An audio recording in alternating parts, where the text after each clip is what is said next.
And as our guest today, we have an old friend of mine. His name is Jay Parrino. And if you haven't heard that name, you have missed out on some really good eating over the years. Jay has had restaurants here in town for over 40 years. And he was the last food service manager of Hers Department Store. It was one of their projects that he and a partner took on, along with Jay Parrino's, his place that was actually in this same strip center where we are. The Galleria. Yeah, in the Galleria Center. And so, Jay, welcome. Thank Glad you. to have you with us. Good to be here. Yeah. So we were talking off the air before we got started. How old were you when you started working in food service? Well, I was 13 years old. 13. And back then, of course they did have labor laws that prevented us from working on the clock. So my first restaurant job was at a place called Ruggieri's in St. Louis, down on the hill, an Italian steakhouse. And Hank, the owner, at the time, we had an employee break room in the back of the kitchen. And if a cabbie brought in a fare, then they got to eat. They got a steak dinner. It was a small strip steak with a salad and vegetable and a drink. So incentive to bring them to Ruggieri's. That's right. And so there was a friend of mine who lives in Kansas City now, a guy named Rick Janino, and we were too young to be on the payroll, so we would wait on the cab driver. And we'd get a quarter a head.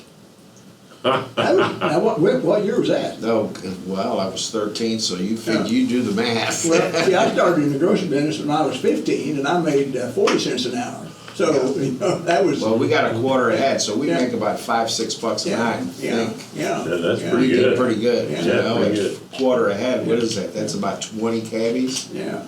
And we take them their steak and give them their silverware, and clean up after them. Yeah.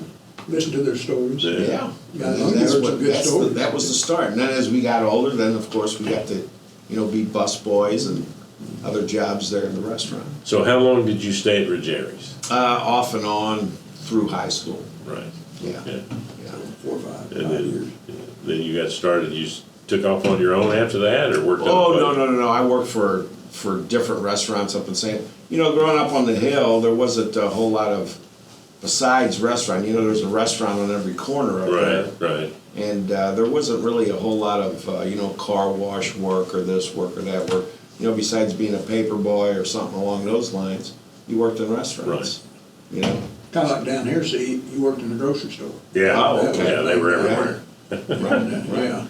And, from there, it just happened, and got through high school and did a little stint at junior college. And then one day somebody called me and said, "Hey, we need a busboy. You want to come in?" And I said, "Sure." And from there, they made me a waiter, and then from there, it was all Did you get it's all to work? downhill, I guess. Did you get to work in the kitchen at Ruggieri's, or? Yeah. So you know a little bit. Well, Ruggieri's was such a big place. It sat about 600 people when they had both sides open. Yeah. They had 22 busboys on a weekend night. Yeah. 22 busboys. And half of them were out on the floor cleaning tables, and the other half, we would run food out to the waiters. So when the order was complete, you put it on a tray, you run it out to the waiter who served it. So how did you end up in Springfield? Well, a friend of mine was dating a young lady who went to Missouri State, and we both worked for a restaurant up in St. Louis, and so we'd come down here occasionally, and we saw that there was, besides Asian, there wasn't a whole lot of ethnic food back then, Right. And so we always thought, well, this would be a nice place to try to do something, and in '83 we got the opportunity to do that. So you started out, you came down here and opened Parrino's here in the Galleria. Right. Back in '83. There was a restaurant that had just gone out of business, and so most of the leasehold improvements were done. The bathrooms were in, different things like that, and and we just kind of scraped as much money as we could together. And the Morris companies who own, I don't know if they still own the building, but Jim was real good to us, and and he gave us a shot at it, and we had a lot of work and quite a bit of luck, but right. And then a year after that, you end up in food service at Hers.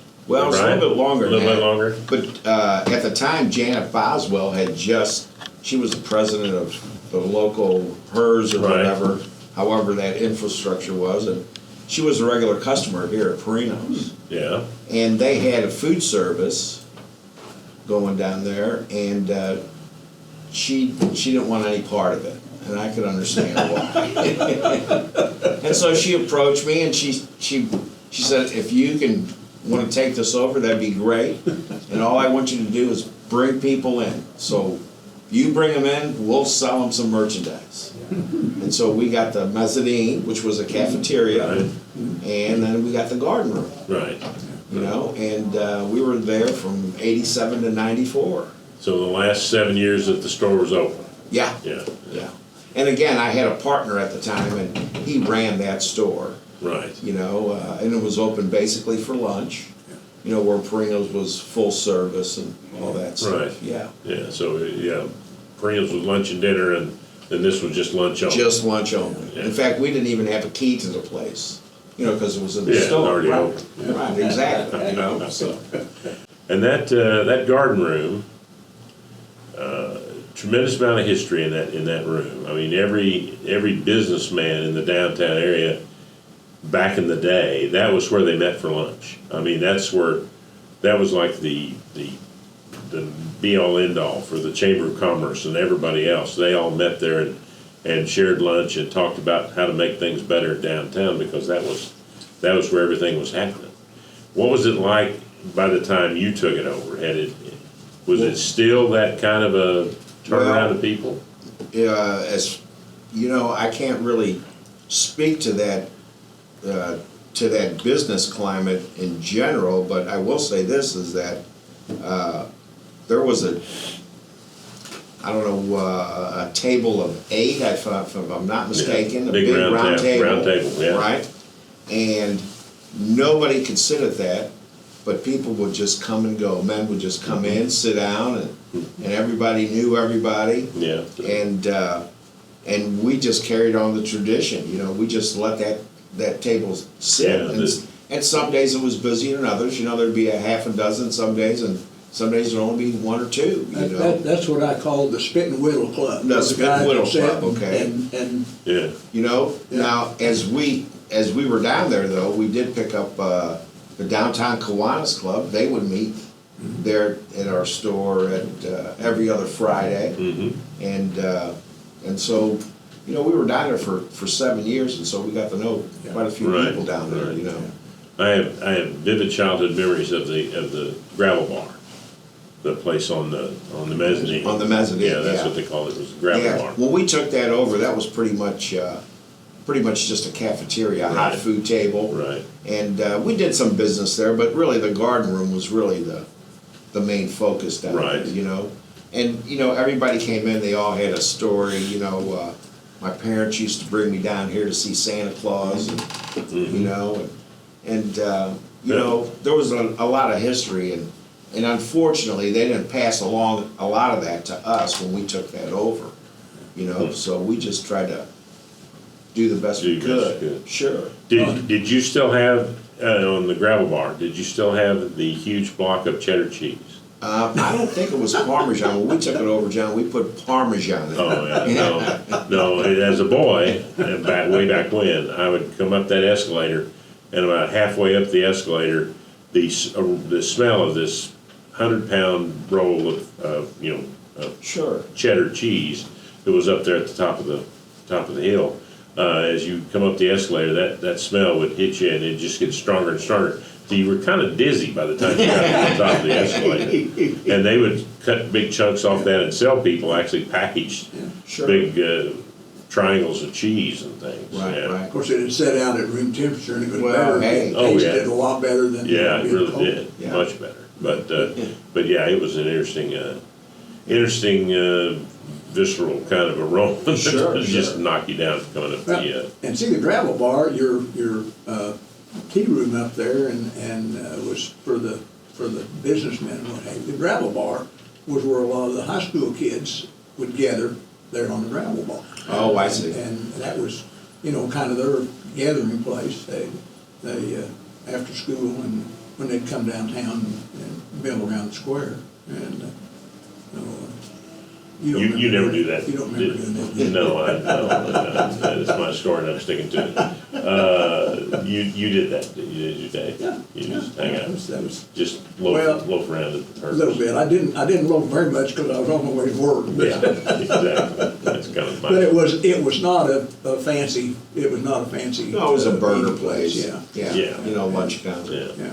But the garden room though, that was a different story. And all the women's garden clubs and things like that, they would all meet up there and, They had all those beautiful stained glass windows on there, Yeah. you know?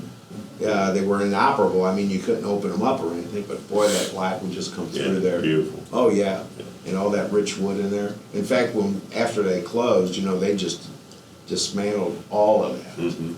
I don't know whatever happened to all that woodwork and stained glass. Well, it's like up there in the top, that tower, that tower was just a beautification around a water tank.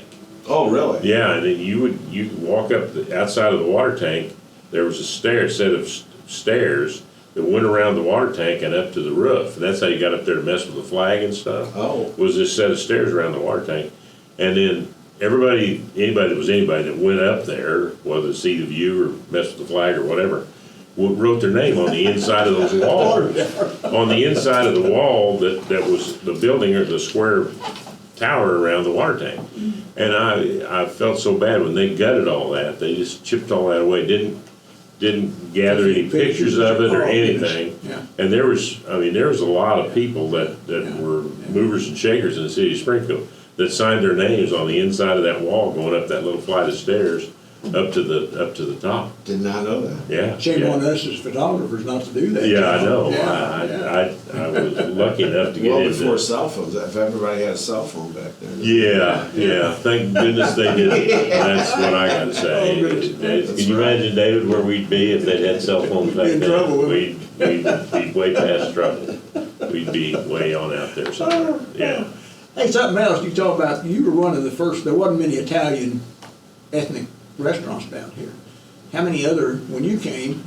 I'm trying to remember. The Well- Grove was a big steakhouse. Well, the Grove wasn't No, open okay. back then. Yeah. Tony Lofino.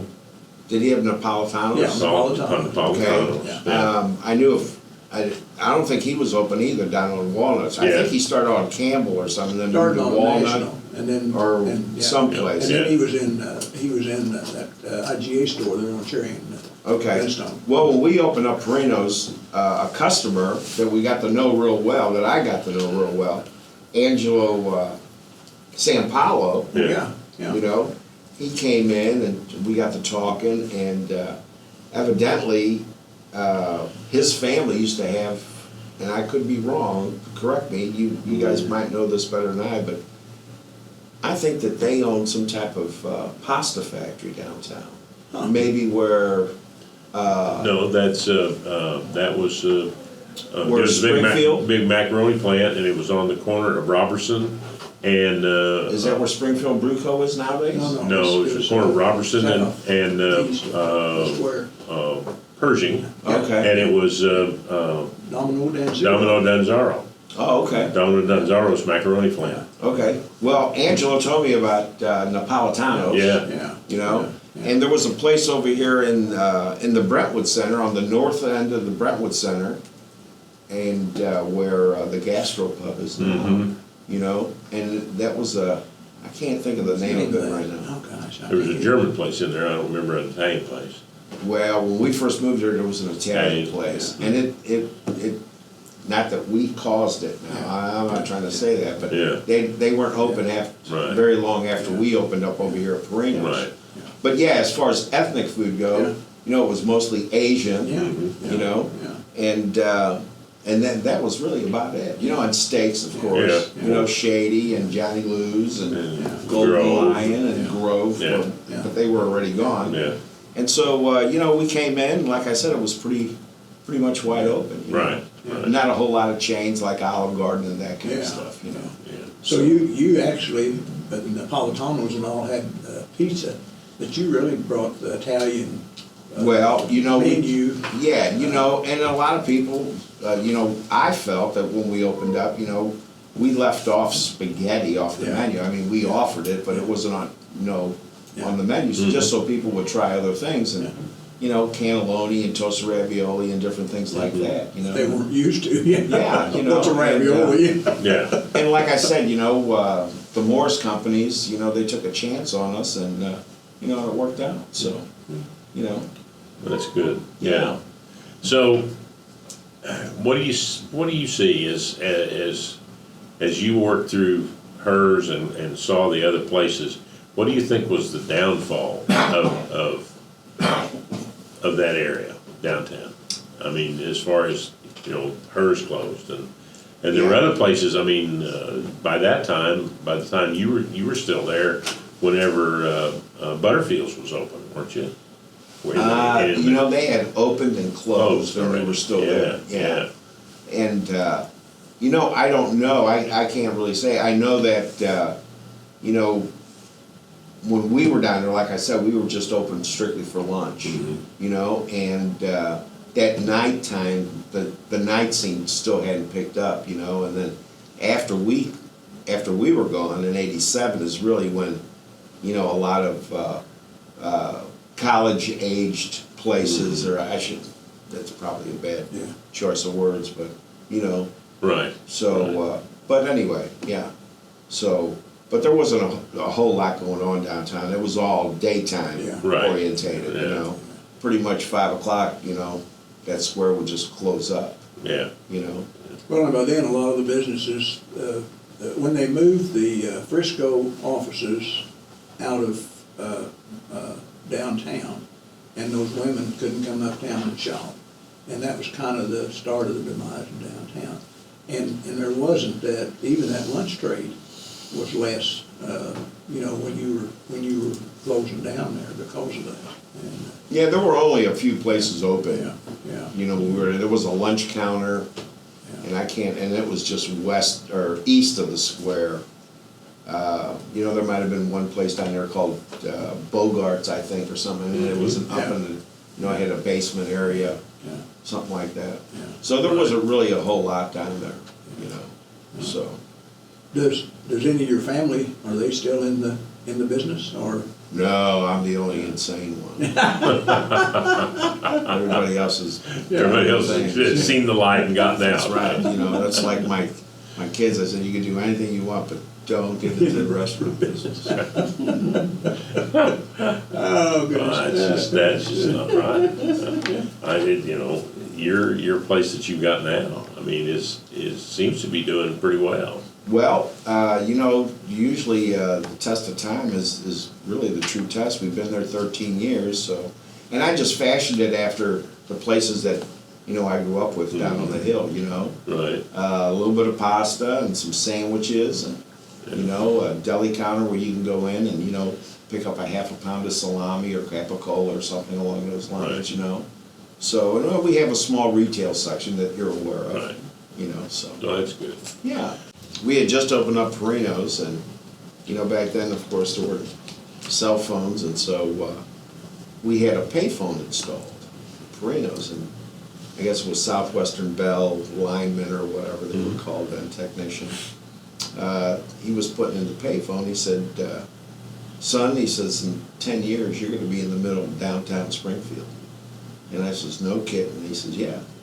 And I says, come here, let me show you something. So I took him outside. We walked outside the front door of Parrino's, and just to the south, across that street there called Bragel now, there was just all grazing. There were cattle out there grazing. And I says, middle of downtown Springfield. And he says, you mark my words. Yeah. And 13 years before that, in 1970, everything on the south side of Battlefield was cornfields. I mean, right at the street was cornfields always out. Yeah. And National only went as far as Battlefield and stopped. Fremont was the only street that went through south of Battlefield. Well, I do know for sure because when we moved here and we were doing the remodel here at Parrino's in the Galleria, we would come down Ingram Mill Road to Battlefield and make a right and come across and you know, go to work. Right. Well, we were only down there maybe a week, and they closed Battlefield to widen it to 4 lanes. It was only 2 lanes from I guess from Lone Pine all the way out to 65. They wanted to widen it, and they wanted to take some of the hump out of that hill, because the hill was so Yeah. steep there at Lone Pine that it was hazardous. Right, and I guess that's where Half a Hill was, right? Yeah, right down at the bottom of the hill. Right, Yeah, yeah. yeah, the Half Hill Club. Yeah, so, you know, you see a lot in 40 years, that's for darn sure. Yeah, back in my day. Yeah. Oh, that's hilarious. Well, and okay, going back to that, talking about being in the industry as long as you have been, look at the changes with the equipment, convection ovens Oh, came along. absolutely. And the ease of preparing a meal today as compared to what it was when you started. Well, you know, how much prep. Yeah, and all well, that. there's no question that equipment has come, you know, I mean, it's supersonic speed sometimes. You know, and I think that a lot of the newer equipment works real well, especially if you're in the hotel business and you're doing groups. Yeah. You know, Yeah. couple hundred people, and you need to get some, you know, enough food out. You just put it all in what they call combi ovens, where, you know, it steams it, it fries it, you know, and rotates it all on your own, you know. I think that for smaller places, you know, like what I have now, you know, it's still grab got a that frying slicer, pan, you know what I mean, and do it all by hand. Yeah. And, you know, and I think that's the difference with the equipment, you know, Yeah. so. Yeah. Well, and another thing too is customer service. I mean, you grew up with the Italian, the customer service of the Italian restaurants in St. Louis. And Guy with a napkin over his arm coming out to take up the ticket, Or yeah. over his shoulder. Yeah, one of the two, yeah. The waiter or the owner or something knew you. You walked in there and you felt like you'd been there, you know, and you had only been there once, but he acted like, and that customer service, I think, is what has diminished. It has in the grocery business for sure. Well, there's no question that social media plays a big part in the new word of mouth, you know what I mean? Yeah. So, but back then, you're right, it was all, you know, your neighbor, hey, we went out to dinner, we went to this place, and it was all word of mouth, you know? And this guy came over and talked to us. Sure, and absolutely. And acted like, you know. Absolutely. And, you know? And that's what made the hill, that, like I say, that's been 60-some years ago that we were up there. Sure. And I remember that the atmosphere and then the attention that the owner and the waiter and everybody paid. Well, you know, and in a lot of places, you know, they were on those corners, you know, the saloon or the bar or whatever, the kitchen was downstairs, and the owners lived upstairs, you know what I mean? So, you know, it was a family deal, you know, so. So, if hers had stayed open, do you think you'd have stayed with it? I mean, you rode it until it was closed. Yeah, no, we were really sad to see it. I think it changed hands there at the end, didn't they? Right. Klein Brothers or something like that. Yeah, and you know, they were extremely, I shouldn't say difficult, but they just weren't. They did not catch it. They didn't catch it. Well, they didn't want the restaurant, Yeah. and they knew that, you know, it was, we saw the writing on the wall, you know what I mean, that we were only gonna be there, you know, until X day, you know, so. But when they took that over, I mean, that was one of the first things that they told us. They said, you know, we're not into this restaurant gig thing, you know? Okay.